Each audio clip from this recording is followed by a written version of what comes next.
Então, irmãos, hoje o sentimento é de compartilhar, todos nós compartilharmos todo o sentimento que está dentro dessa mensagem 6 do Alimento Diário, né? Tudo faço por causa do Evangelho, é a mensagem da semana 6, cujo título é Correr para alcançar o prêmio. Esses jovens que estavam aí, alguns nem tão jovens assim, estavam certamente correndo, imitando o apóstolo Paulo, ou os gregos lá, quando corriam atrás do prêmio que foi prometido, né? Então, hoje nós podíamos ler e orar, ler. Vamos exercitar isso aí.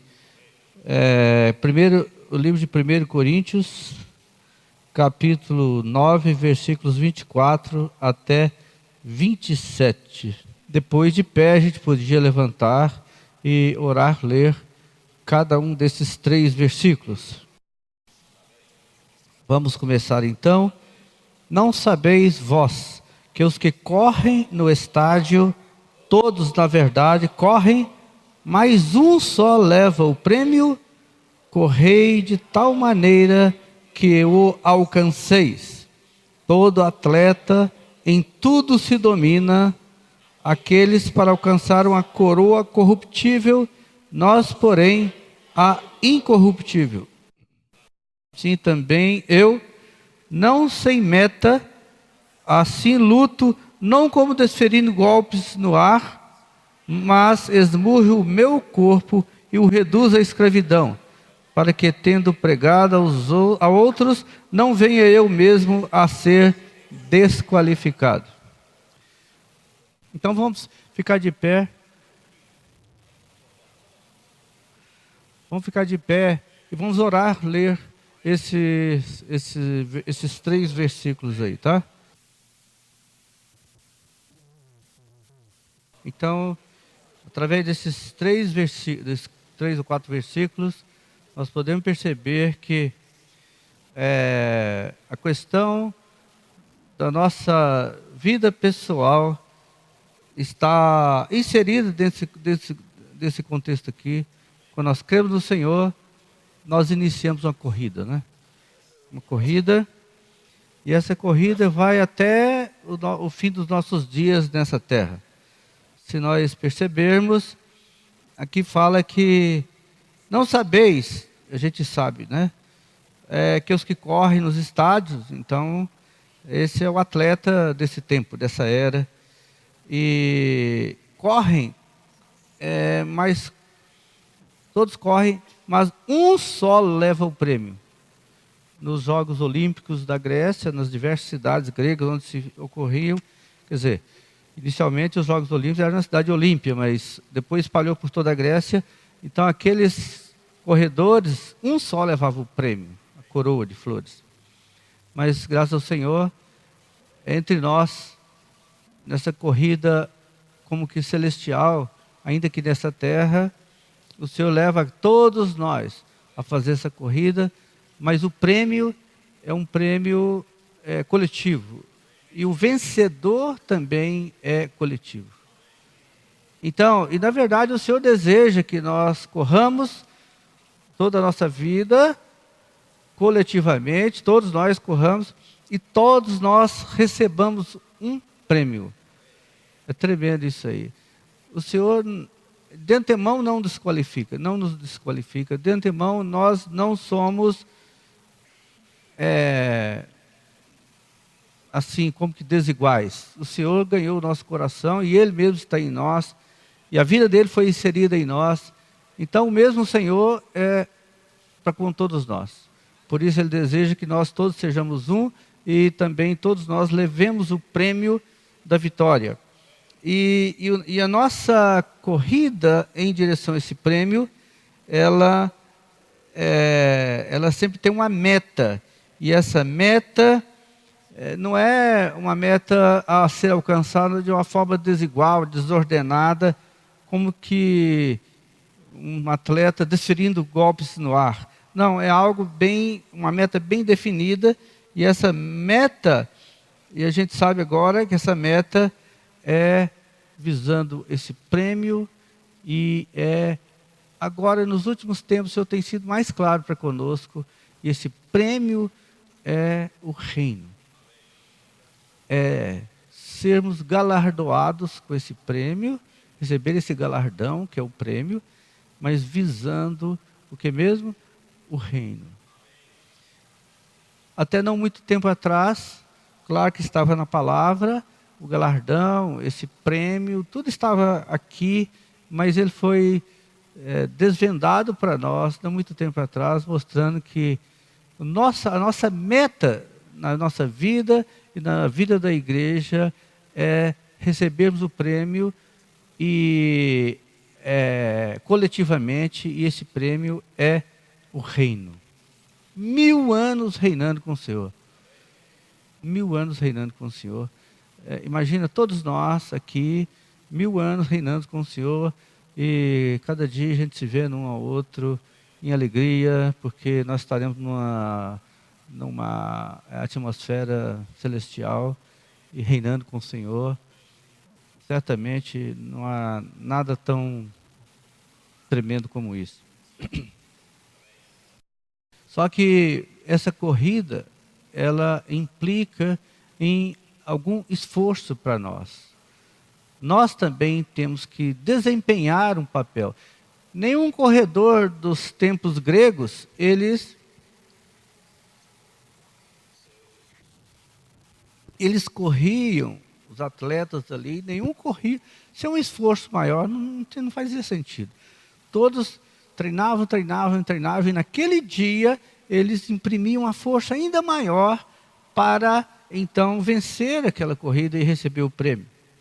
E o Senhor também deseja que nós, da nossa parte, uma vez que Ele ganhou o nosso coração, Ele inseriu o Espírito dele no nosso coração, no nosso interior, no nosso espírito. E então agora, isso foi graça por parte dele, não dependeu de nós mesmos. Agora, a corrida sim, em direção ao prêmio, ao galardão, ao reino, então isso aí tem algo que é atribuído a nós, o nosso esforço, nossa batalha por isso aí, a nossa corrida ao longo da nossa vida. E em Atos, capítulo 18, deixa eu dar uma olhadinha aqui. Atos, capítulo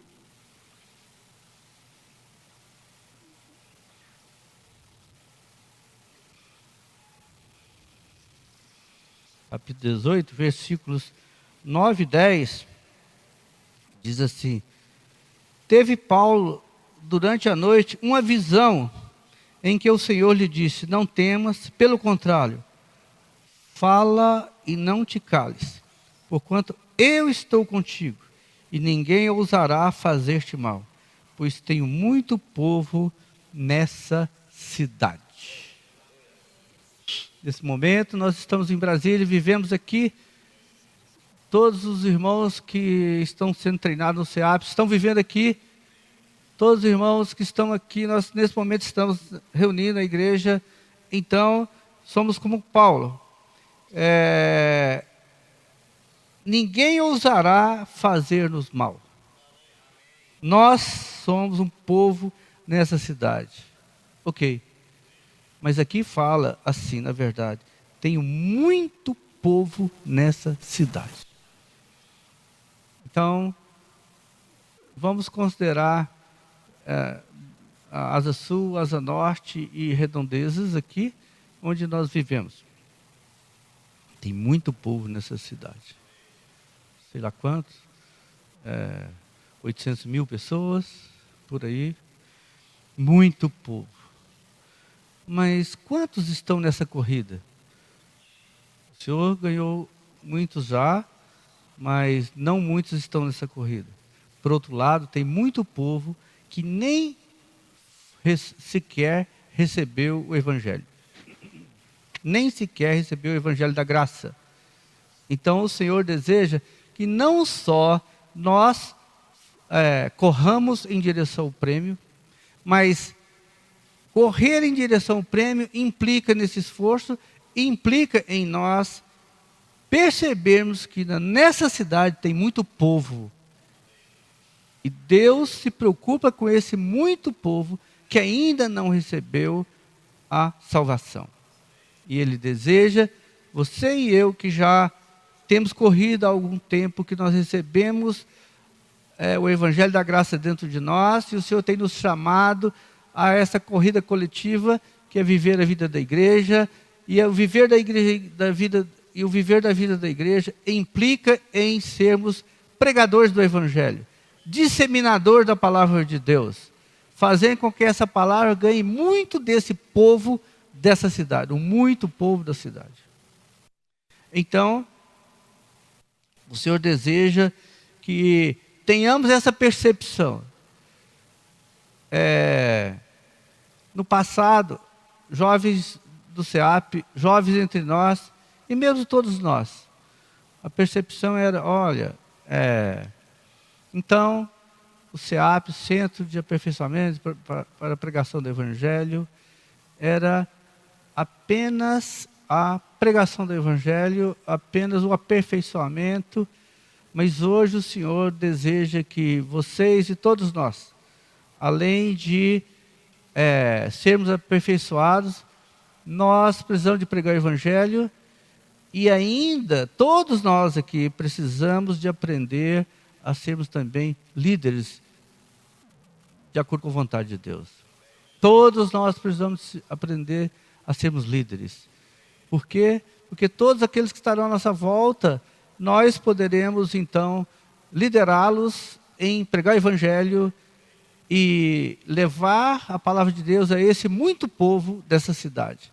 E ainda mais, liderar nos diversos serviços da igreja para que a igreja funcione de forma adequada.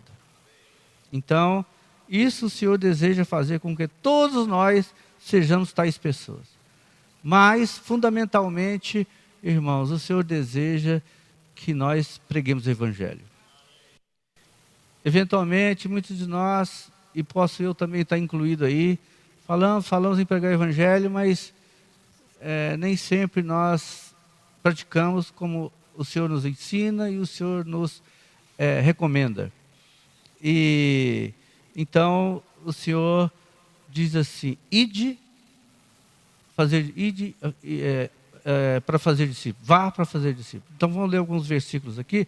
Primeiro eu queria ler Salmos, o livro de Salmo 98, 2. Salmo 98, 2.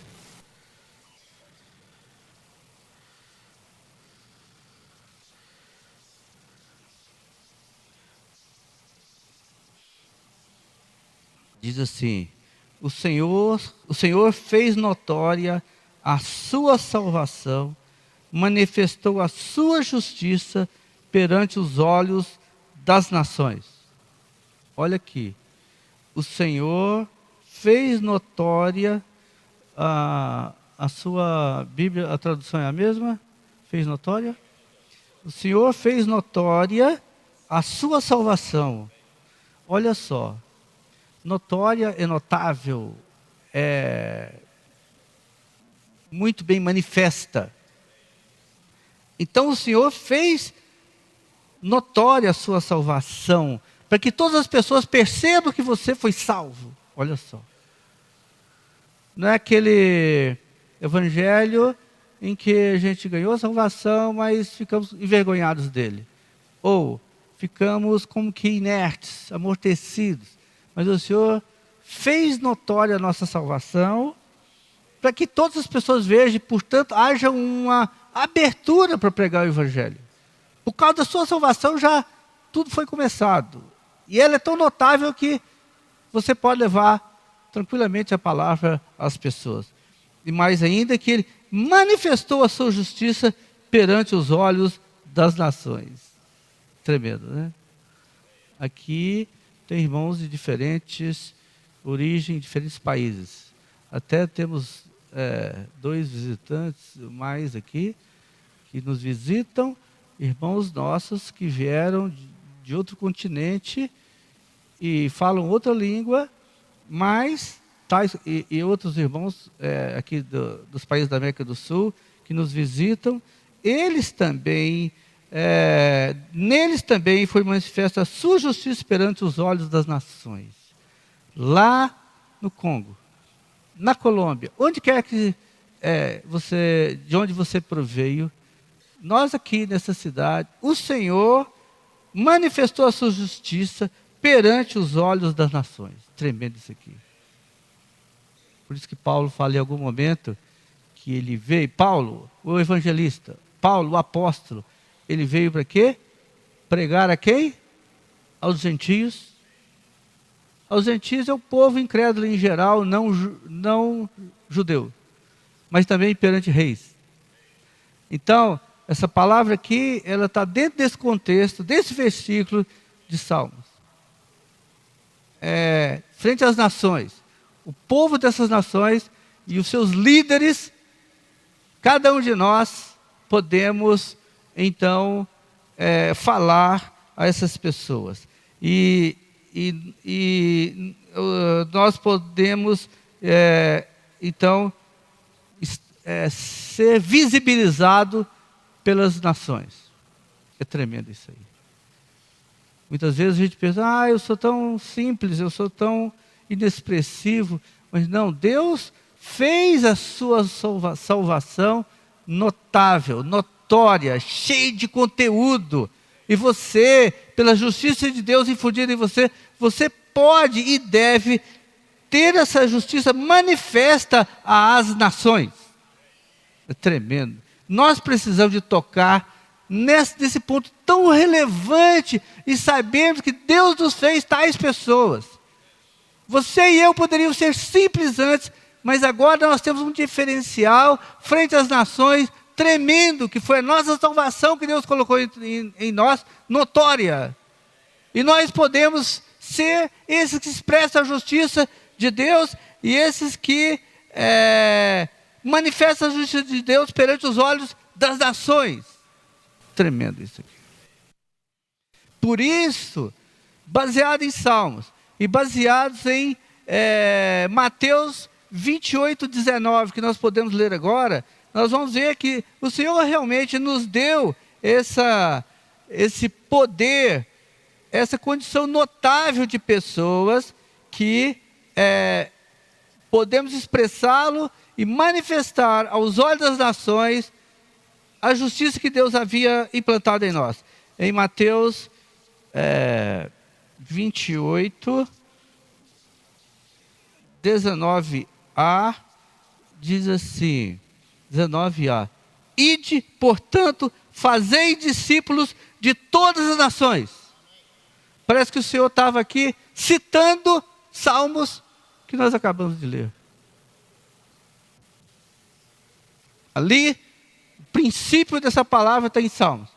Mas a realidade dela, o Senhor falou para nós, trouxe à luz essa palavra, e agora deixou estampada aqui para todos nós lermos, e tomá-la para nós, e torná-la prática. De fato, irmãos, é muito tremendo isso aqui. Deus sabe os nossos corações e sabe os nossos atos. Mas é inerente a cada um de nós a questão da pregação do Evangelho. Um cristão, se pode dizer assim, ele tem que ser uma pessoa que prega o Evangelho. Não existe a possibilidade de você ser um cristão e não um pregador do Evangelho. Senão, é um cristão sem essa salvação notória. E você não tem como expressar isso para as nações. Então, eu estou querendo, então, com essas palavras, mostrar a tremenda importância de nós, todo o tempo e toda hora, sermos tais pessoas notórias diante de Deus, porque a salvação que Ele nos deu, para que nós sejamos pregadores do Evangelho. Claro que alguns têm mais habilidades em pregar o evangelho, têm o dom da pregação do evangelho, mas pregar o evangelho é algo que é inerente a todos nós que cremos no Senhor. Em Mateus 28, de 18 a 20, completa isso aqui, fala assim, 18 a 20. Jesus, aproximando-se dos discípulos, né, falou-lhes, dizendo, Mateus 28, 18. Toda autoridade me foi dada no céu e na terra. Toda autoridade me foi dada no céu e na terra. Esse céu aqui é tudo que está além da terra física aqui. Nos 3 planos dos céus. Todos os planos dos céus. E na terra. Toda autoridade foi dada ao Senhor nos céus e na terra. Ide, portanto, fazei discípulos de todas as nações, batizando-os em nome do Pai, do Filho e do Espírito Santo. Olha só. Tem uma incumbência adicional, que não está nesse contexto aqui, mas nós devemos perceber que o mandamento do Senhor é ir, portanto, fazendo discípulos de todas as nações. Onde quer que você estiver, fazer discípulos de todas as nações. E em todo o tempo que nós temos estado reunindo na igreja há mais que 40 anos, o Senhor tem mostrado para nós que temos mais tempo na igreja, mas os mais recentes também, graças ao Senhor por isso, Ele tem nos levado a sermos fundamentados na palavra. Muitos irmãos de grupos cristãos denominacionais sabem e falam assim, vocês têm a palavra. E isso é muito bom. Os fundamentos da palavra, o Senhor tem trazido a todos nós, às igrejas em geral, tem levado aos irmãos treinandos do SEAP, nos diversos lugares onde estão os SEAPs, a serem treinados para ganhar a palavra, para serem líderes entre os santos, entre as igrejas do futuro. Mas o que interessa é que vocês estão recebendo os fundamentos da palavra. Todos nós. No entanto, além dos fundamentos, nós precisamos praticar a palavra. Em Atos 26, 14, deixa eu ver aqui,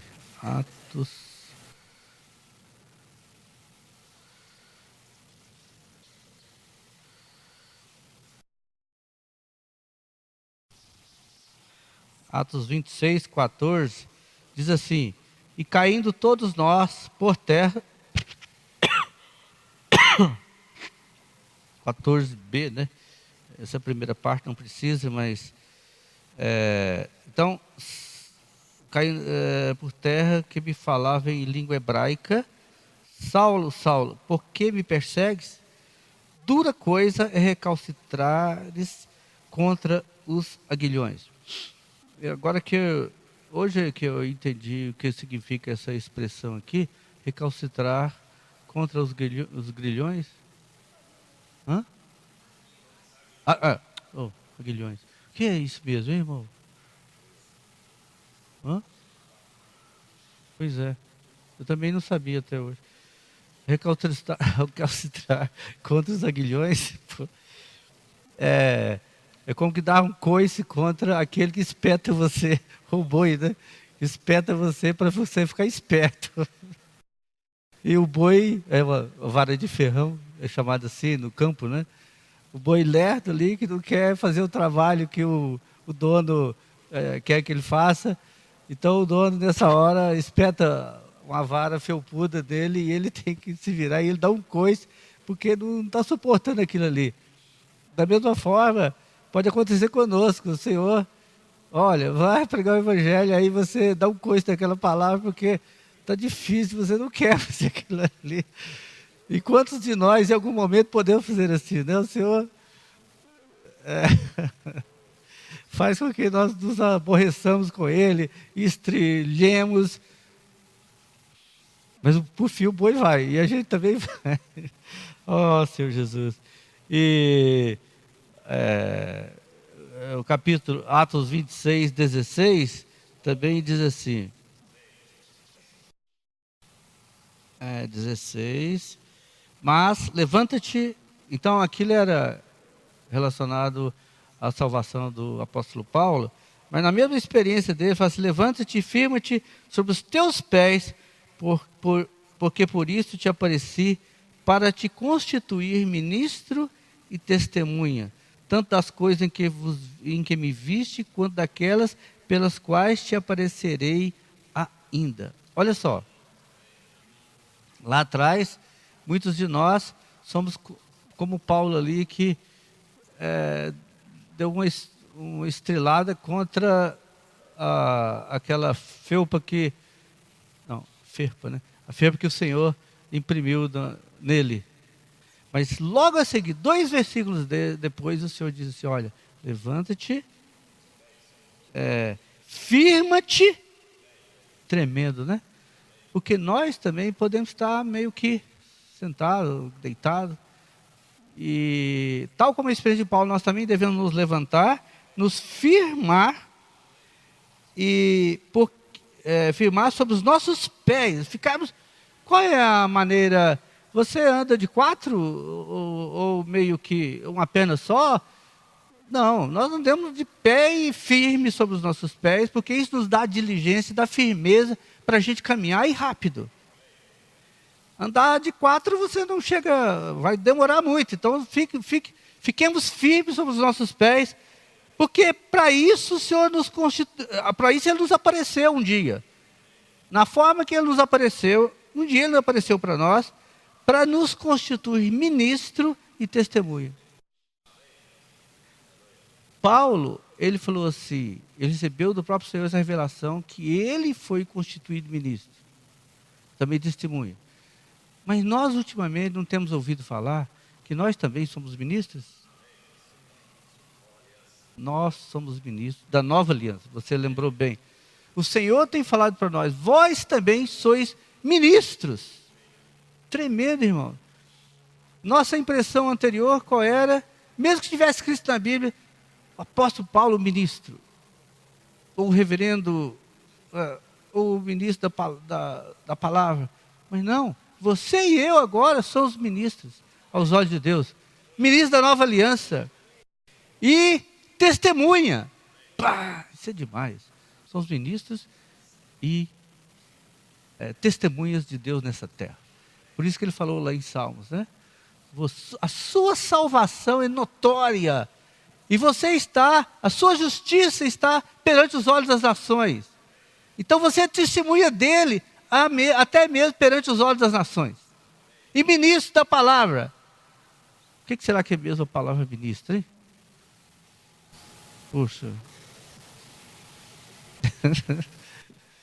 É que ministra, né? Eu creio que, simplificando a coisa, que ministra a palavra, né? E, César, você tem alguma coisa aí para acrescentar sobre ministro? O fato é que nós somos tais pessoas. O Senhor nos levantou para isso aí, firmar sobre os nossos pés, para que nós sejamos ministros e testemunhas dele nessa terra. Ó, Senhor Jesus. Que conduz e que representa. Então, aí ó. Está vendo como eu não saí ainda do território alcançado pela Câmara. Mas ministro é esse que ministra, que eu inventei aqui, e conduz e representa. Então está vendo? Você, irmão, e eu, todos nós, conduzimos e representamos Deus nessa terra. O Senhor Jesus nessa terra. Tremendo isso. Ó, Senhor Jesus. E o 26:14b, eu já li isso aí, mas é só para ressaltar. Dura coisa é recalcitrares contra os aguilhões, é como que desobedecer. Você está contrariando o sentimento do Senhor e a proposta do Senhor para com você. Então, esse procedimento é inadequado. Mas todos nós temos um período de avanço na vida da igreja, na nossa vida espiritual. Você e eu, todos nós começamos bebês na palavra. Não é assim que fala a palavra? Lá atrás você é um menino que começa a tomar o leite da palavra e tal. Ao longo do tempo vai introduzindo um caldinho, a massa vai ficando mais densa. Daqui a pouco você está recebendo uma palavra sólida. E todos nós, essa é a nossa vida. E ao longo do tempo, nós vamos nos tornando mais experientes e mais maduros na nossa vida humana nessa terra e na nossa vida espiritual. É melhor que cresçamos rápido. As nossas experiências, não dá para você produzir experiência, mas elas te ajudam a amadurecer mais rápido. Isso é possível, isso é possível. Os equatorianos, tem equatoriano aqui? Tem, equatoriano? Pois é, lá do seu país produz muita banana. A banana sai verde lá do cacho, quando chega na América do Norte, ela 3 dias de colocada num lugar ali, ela fica amarela, fica madura.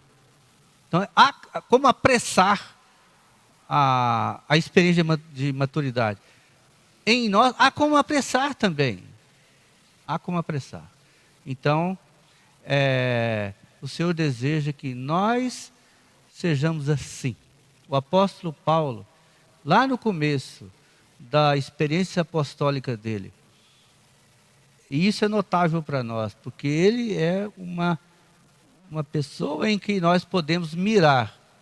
Quando ele saiu da primeira viagem para a Ásia e Galácia, pregando o evangelho, estabelecendo igrejas, muitos jovens irmãos, podiam não ser jovens na idade, mas enquanto na fé,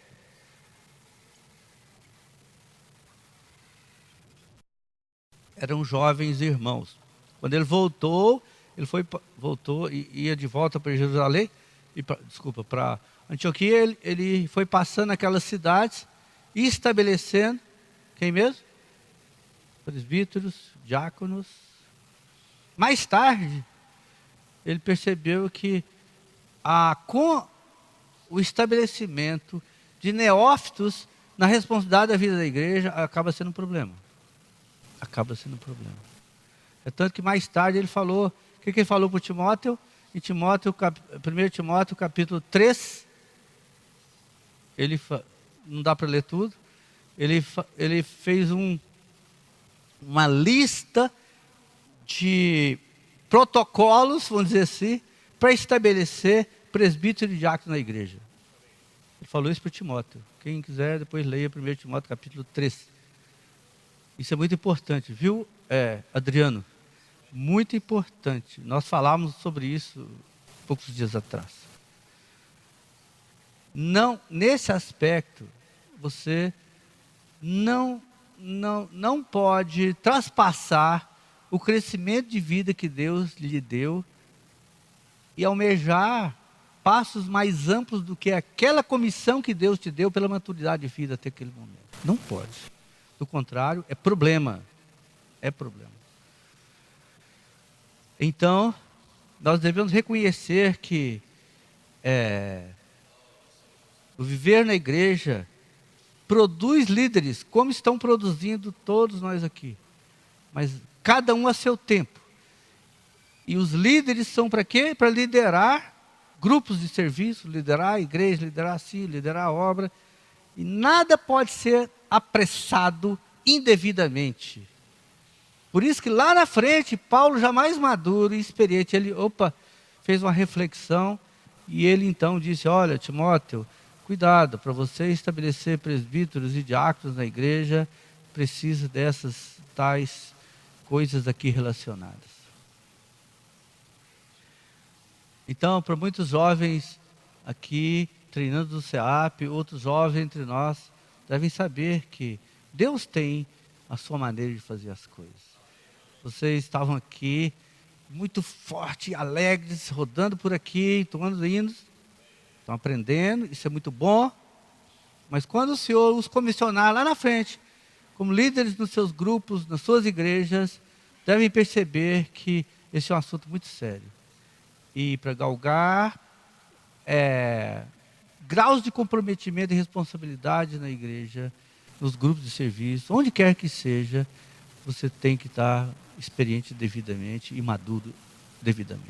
Amém? E ultimamente nós temos tido um encorajamento a pregar o evangelho de uma forma dinâmica, não é isso? Até então, entendíamos assim, olha, você abordava o seu parente na sua casa, ou da sua família, ou no colégio onde você estuda, ou no seu trabalho, abordava individualmente, confidencialmente ali para ele, olha, Cristo salva, assim assado, ok e tal. Mas essa terra hoje tem 7 bilhões e meio de habitantes aproximadamente. Com o número de cristãos que nós temos nessa terra, para evangelizar todos os homens na face da terra, se for naquele ritmo, é muito lento, é difícil. E a população cresce exponencialmente e a pregação do evangelho parece que é aritmética, o crescimento. Então, daí o Senhor levantou essa questão da comportagem dinâmica e pregação do evangelho dinâmico para que as coisas acelerem. O Senhor está dando isso para nós hoje.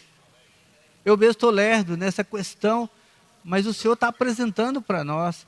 E todos aqueles que vimos isto, ou tocamos nesse falar, ou temos ousadia em fazê-lo, devemos fazer comportar dinâmica e evangelização dinâmica também, para apressar o contato o povo dessa terra, o muito povo dessa terra, receba a palavra, o evangelho de Deus.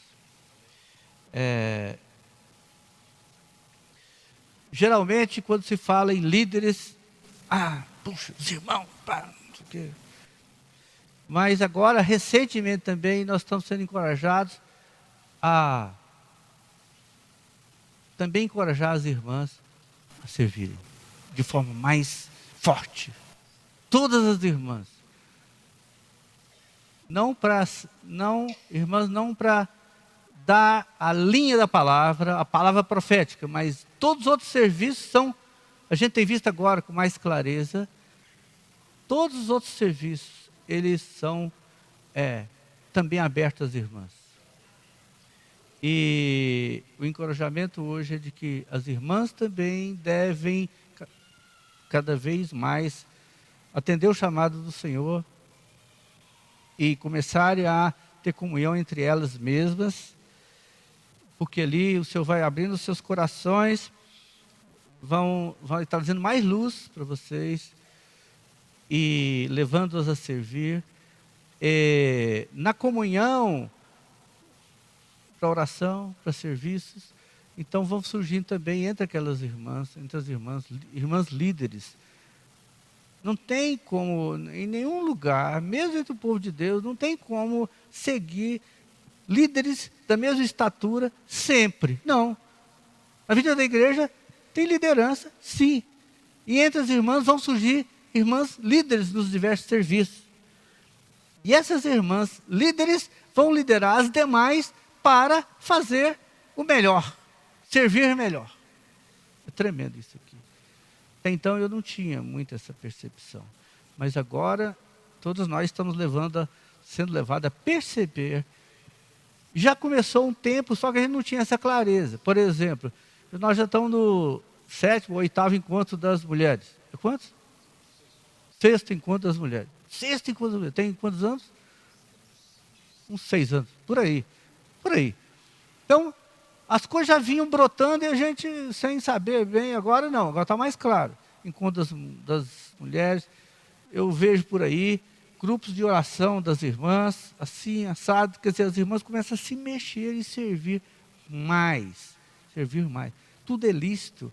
E, na verdade, o Senhor deseja que sirvam, sejam ativas também no servir.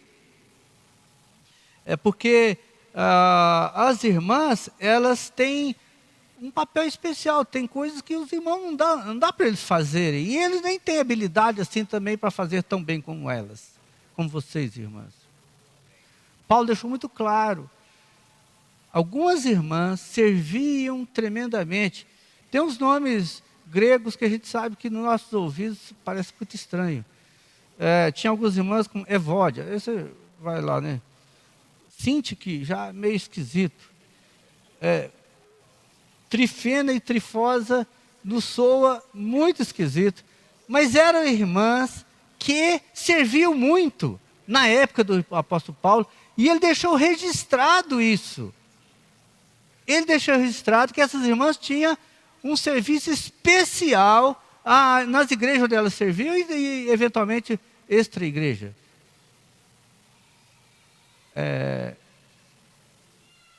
Ok. Então, o encorajamento hoje é para as irmãs também seguirem nessa direção. Você foi salva, você recebeu uma salvação, como é que chamava lá em Salmos? Notória. Então, a justiça lhe foi dada e para apresentar frente às nações, o povo das nações. Então, sirva também. Pronto. Claro, as irmãs também precisam de uma coordenação, mas como tudo tem um encabeçamento, todas as irmãs também precisam ser encabeçadas na liderança masculina da igreja quando é pertinente, tá bom? Amém? E quando for pertinente, depois, quando as coisas for acontecendo, nós vamos falando quando é pertinente, né? Só falar assim parece que...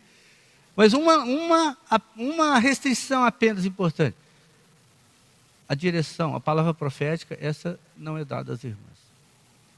E vamos ver primeiro Coríntios, capítulo 9, versículo 16 e 17. Deixa eu ver, já está acabando o tempo.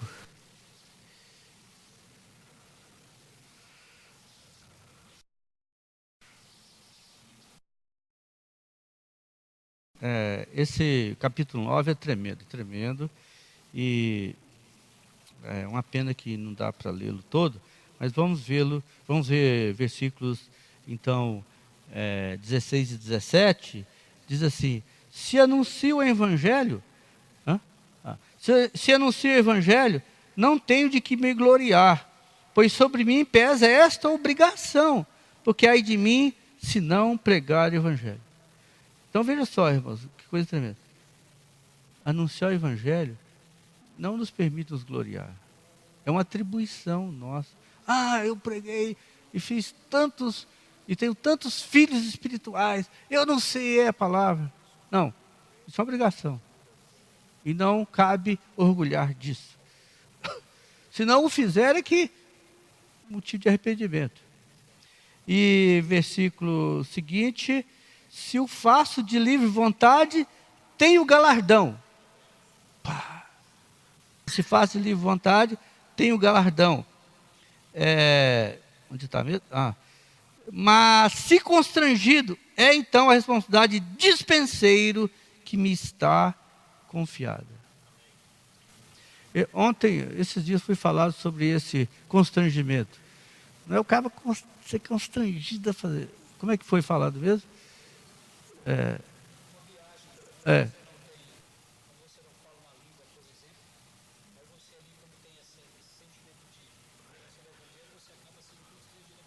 Olha aí, nossos universitários estão falando para a gente aí como é que é a coisa, tá?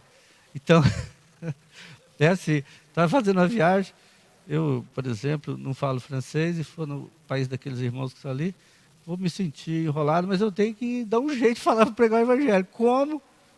Sob constrangimento, né? Vai acontecer. Não tem a língua de Libras? A nossa é nacional, mas fora você pode aprender também e falar para eles lá. Quer dizer, constrangimento, constrangido a pregar o evangelho. E depois, vamos ver o 19. Porque sendo livre de todos, fiz-me escravo de todos, a fim de ganhar o maior número possível. Isso aqui, para irmãos e para irmãs, de quaisquer idades, precisa de estar dentro desse contexto. Olha só, sendo livre de todos. Nós somos livres. Para a liberdade, Cristo nos libertou. Ok, somos livres. Mas, o que acontece? Fiz-me escravo de todos. Você é livre, mas ao mesmo tempo você pode, de acordo com o grau de comprometimento e comissão que o Senhor te der, de maturidade de vida e de que mais? Maturidade e experiência com Cristo, daí você vai cada vez mais se tornando um servo. Um servo para ganhar o maior número possível.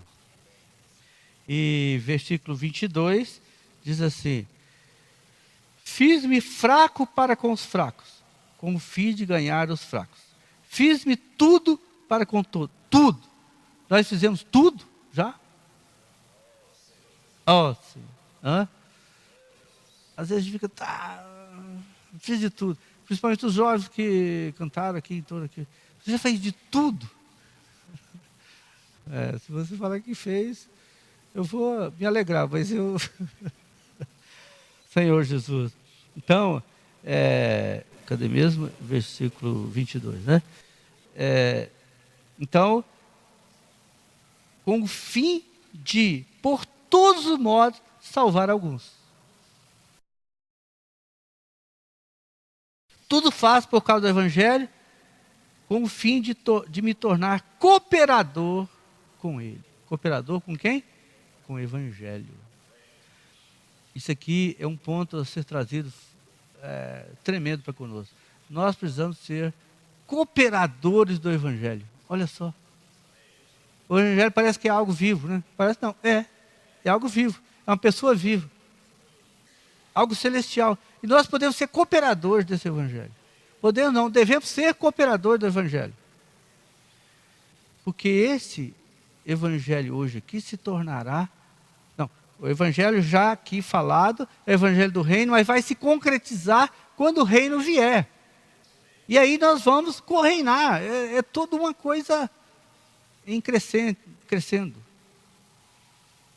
E... aqui mesmo... 23. Não sabeis vós que os que correm no estádio, nós já lemos. Todos, na verdade, correm, mas um só leva o prêmio. Correi de tal maneira que alcanceis. Esse prêmio é o mesmo que galardão. Em Filipenses, vamos ver Filipenses aí. Filipenses fala alguma coisa assim, não é? Filipenses, o que mesmo?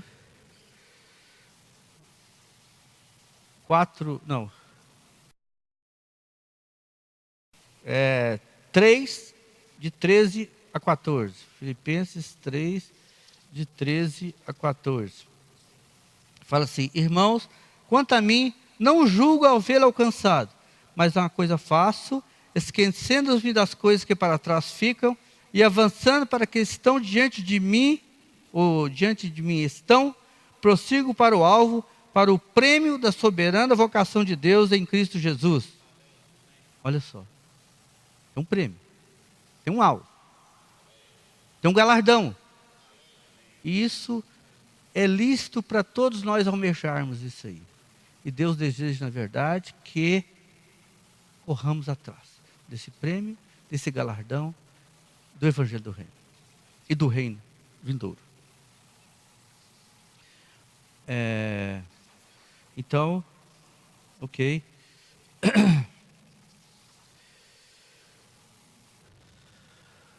Todos nós podemos cooperar com o Evangelho. Todos nós. Todos nós, cooperando com o Evangelho, tem reservado para nós esse prêmio, esse galardão. Em Efésios 4, 16, Efésios 4, 16, diz assim: de quem todo o corpo, bem ajustado e consolidado pelo auxílio de toda junta, segundo a justa cooperação de cada parte, efetua o seu próprio aumento, para a edificação de si mesmo em amor. Isso aqui mostra que há uma interação entre os santos. O corpo é coletivo. E aqui claramente diz que todo o corpo bem ajustado e consolidado pelo auxílio de toda junta, segundo a justa cooperação de cada parte, efetua o próprio crescimento. Claro. O crescimento não vem externo, ele é o próprio crescimento. E Atos capítulo 2,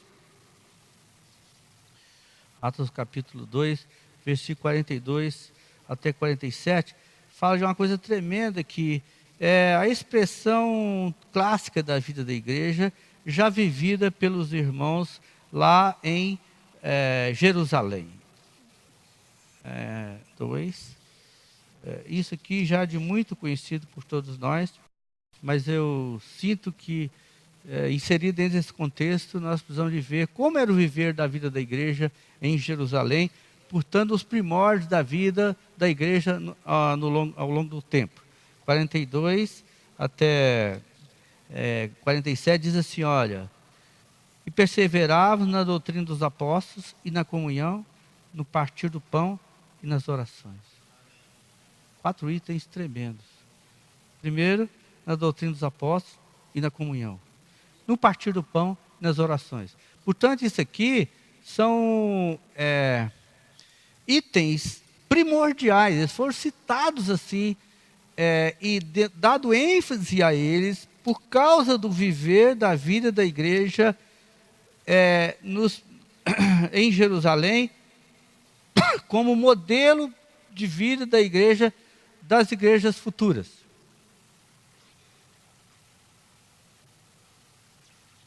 Aí fala assim também, olha o espírito desses versículos. Em cada alma havia temor, e muitos prodígios e sinais eram feitos por intermédio dos apóstolos. Todos que creram estavam juntos e tinham tudo em comum. Vendiam suas propriedades e bens, distribuindo produtos entre todos, à medida que alguém tinha necessidade. Diariamente perseverava. Eu não vou ressaltar os anteriores, porque eu não tenho luz o suficiente sobre isso aí. Mas diariamente perseverava unânime no templo, partiam o pão de casa em casa e tomavam as suas refeições com alegria e singeleza de coração, louvando a Deus e contando tudo com toda a simpatia de todo o povo. Aqui é a expressão de Salmos 92. O que diz? A salvação se tornou notória. Então as pessoas percebiam, olha, esses são os irmãos da igreja de Jerusalém, olha a alegria deles e olha a singeleza do coração deles. Tremendo. E no tempo, e a simpatia que eles geravam por causa disso, da vida, da alegria expressa pela salvação notória que Deus havia dado aos santos em Jerusalém. Daí, o que aconteceu? O Senhor lhes acrescentava dia a dia os que iam sendo salvos. É uma dinâmica da vida da igreja. Dia a dia vão sendo trazidos os que vão sendo salvos. E eles vão se misturando ali no meio dos, vamos dizer, dos mais antigos ali, daquela turma. Essa é a situação.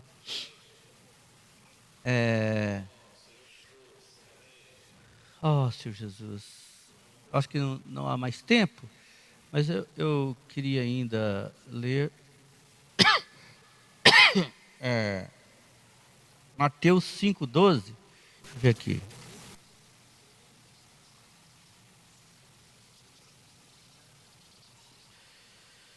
Regozijai-vos e exultai, porque é grande o vosso galardão nos céus, pois assim perseguiram os profetas que viveram antes de nós.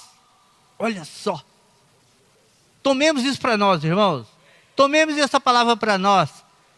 Abrace essa palavra. Regozijai-vos e exultai, porque é grande o vosso galardão nos céus. Nós não estamos juntando aqui esses galardões por aqui, não, porque eles são efêmeros, eles passam. Mas aqui está dizendo que nós devemos regozijar e exultar, porque é grande o vosso galardão nos céus. Pois assim, tem um antecedente aqui, tem um modelo para nós, de quem? Pois assim perseguiram os profetas que viveram antes de nós. Tremendo isso aqui. Nós temos uma referência para nos regozijar e exultar na pregação do Evangelho, no viver a vida da igreja, na busca desse galardão, esse alvo, que é o prêmio, que é o galardão, que é o reino. Ó, amém.